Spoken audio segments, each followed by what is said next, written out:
Hello and welcome to Light by Bisho and Andy's Corner. In today's episode we're going to unbox and test the new OCF adapter. We're going to take it head to head with the B10 with an A10 in the other one. So roll the intro.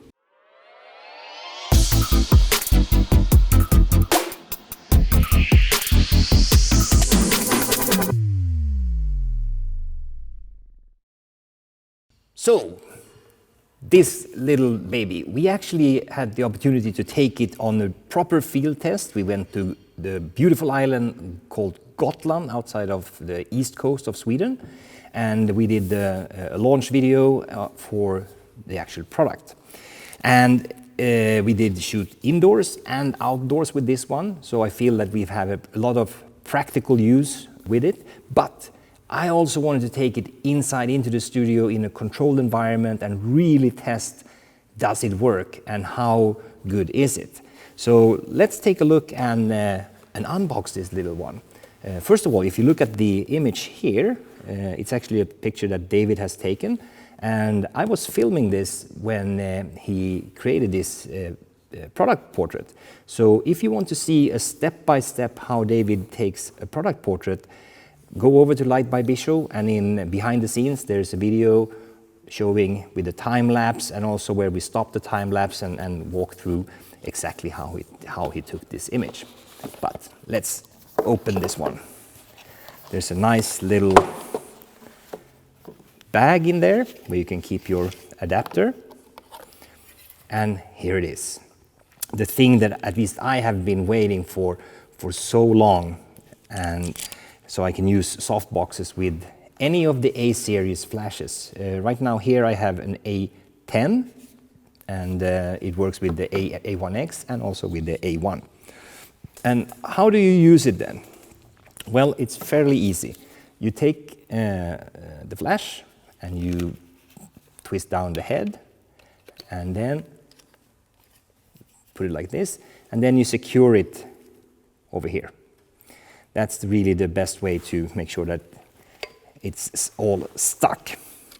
So what else can you do now? Well, there's a hole here, so you can actually put an umbrella in here. Really easy to use all kinds of umbrellas, both the shallow and the deep, all the way. I've only tried up to large so far. I haven't tried the XL yet.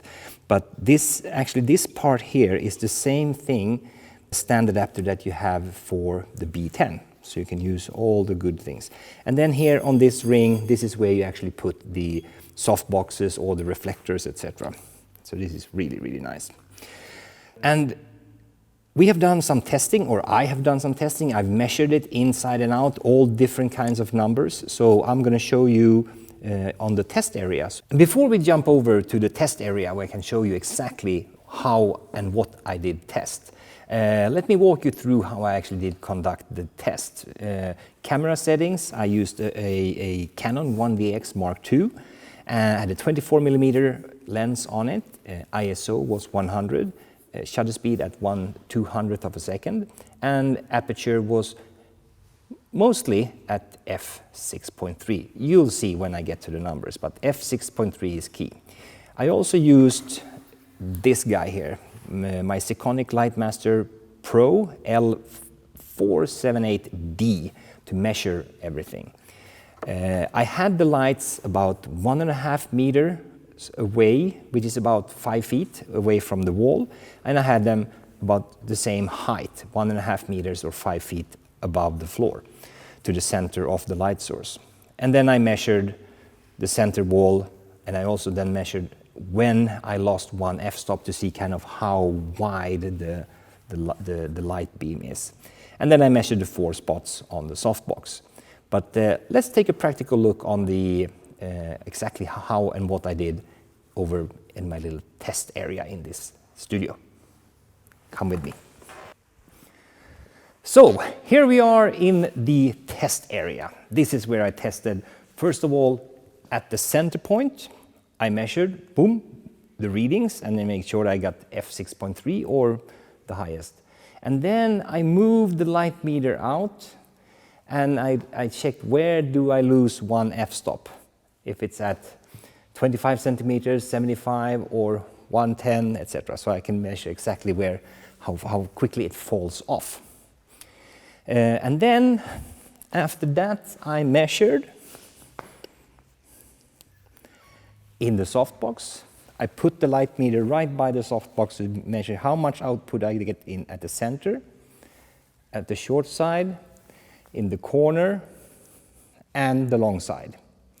So then I had all the data points that I need to really know how to work with these flashes. And I have everything in a nice little Excel sheet with all the data points.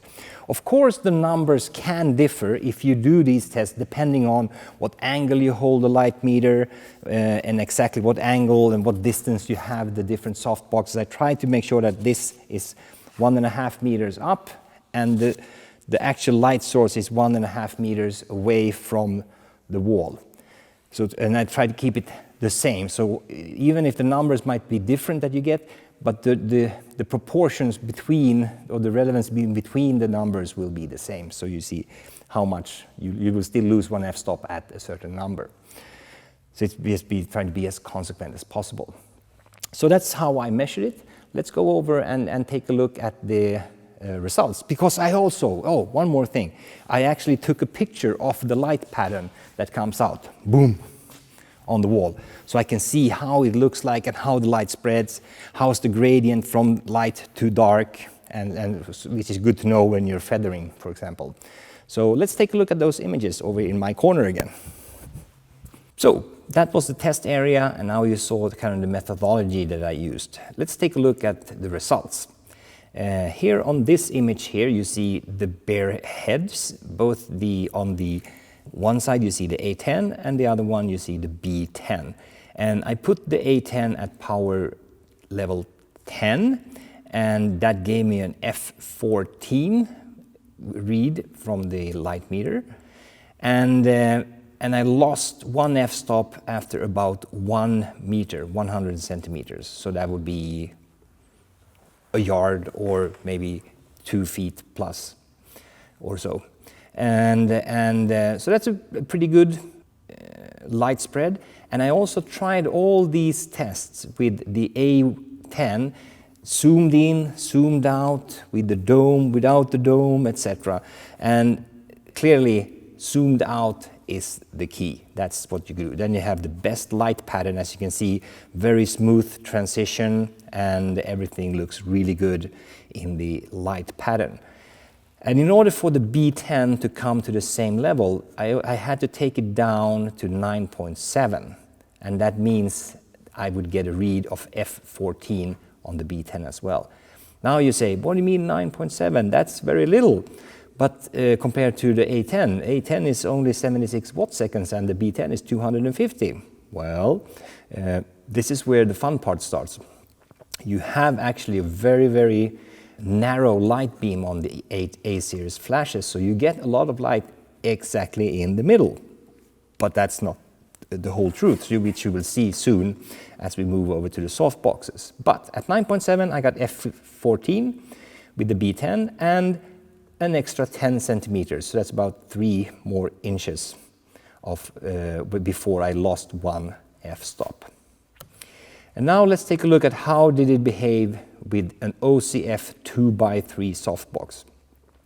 I had the A10 at power level 9.4. That gave me a read of F6.3, and I lost one f-stop after about 110 centimeters, so 1 meter and 10 centimeters. And with the B10, I took it down to 8.2. Now you start to see a big difference in the numbers compared to the bare head, and that's because there's a lot of light going out on the side because you have a larger spread of the light beams or the light with the B10. So now I can go down to 8.2 and still get a 6.3 read on the light meter.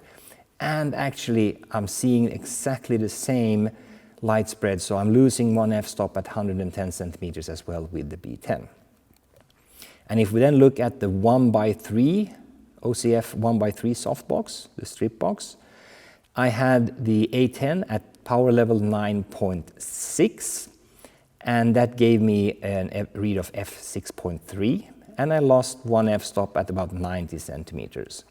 The B10 was at power level 8.6 and exactly the same one f-stop loss at 90 centimeters. And then we moved over to the zoom reflector, the OCF zoom reflector. Now I could take the A10 down to power level 6.6 and get a read of f6.3. And that's remarkable, actually. You can save a lot of batteries by doing that. And I lost one f-stop at about 75 centimeters. You see the little markers on the wall where I'm losing exactly one f-stop. And with the B10, I'm down at power level 6.0 to read f6.3. And I lost one f-stop at 75 centimeters as well. And then we have the OCF magnum reflector. Now I moved down one more f-stop on the A10 down to 5.5 in order to read f6.3 in the middle. But as you can see, I'm having a very, very limited light spread. So it's very, very focused in the middle. And I lose one f-stop already after 25 centimeters. On the B10, I'm at power level 5.9 to get a read of f6.3. But as you can see, the light pattern is much wider, but still you have the same effect if you measure only the center point. So you can actually save a lot of power. And with this on the A10, you can actually move it further back and still get a wider light pattern and still have plenty of juice left in the A10 and utilize that. And here we see how efficient it was in filling a softbox. This is, like I mentioned earlier, I measured the center, the short side, the long side, and the corner, and these are the measures. I put the A10 at power level 10, and then as you can see, I get an F51, which is a slight hotspot there. And then on the long side, I get F35, and then on the corner and the short side on the top, it gets F32 on both of them. And with the B10 at power level 9.7, and I used 9.7, and why didn't I use 10? Well, this is the number where I actually got F14 in the beginning with the bare heads, you remember? So that's where they are at this, delivering the same output. So I wanted to use that so I used the same starting point for both. And here you can see the center and the long side. I have F57, which means that there's not so much of a hotspot as it is on the A10. And then up on the short side on top and the corner, I'm at F51. If I put the B10 at 8.4, power level 8.4, then I get the same values as with the A10. Just good to know.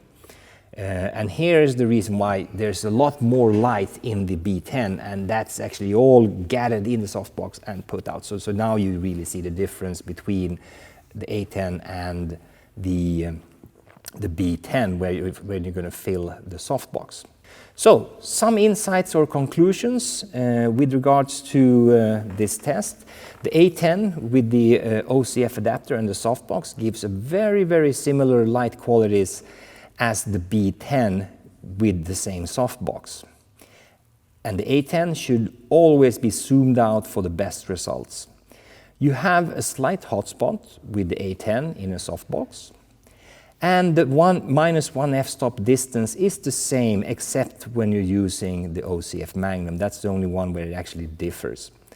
And then when you look at the reflectors, the OCF Zoom and the OCF Magnum actually gives a really good effect with an A-series flash and the OCF adapter.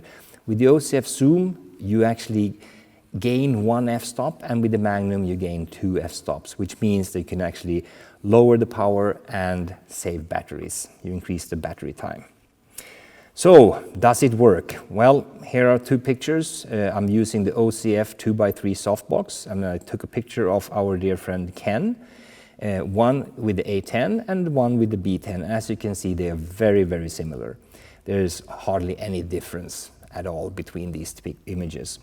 And as you can see, you can really play around with the OCF adapter and the softboxes.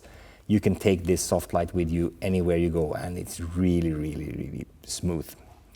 And then again, if you want to see how we took this image of the product portrait, this is really, I would say, a nerdy product shoot with a lot of flags and a lot of ND filters and so forth, a fairly complex image, but a step-by-step time-lapse and description is in Light by Bishu in the behind-the-scenes section. And besides that, you can also follow David on different shoots in his Being Bishu section. We also have the Bishu's Bunker, where David is ranting and revealing all the secrets that he has about light, and we're going through, with no filter, all the secrets that we know about light there.